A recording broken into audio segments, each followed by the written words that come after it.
Nag-shake pa ba?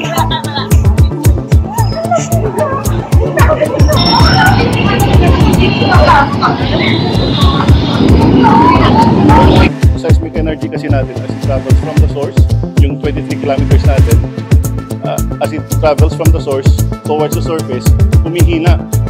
Humihina siya, nag-diffuse yung energy. So pagdating sa surface, wala nang masyadong lakas. Sure, kaya nga nang gawas na. Gawas ano eh?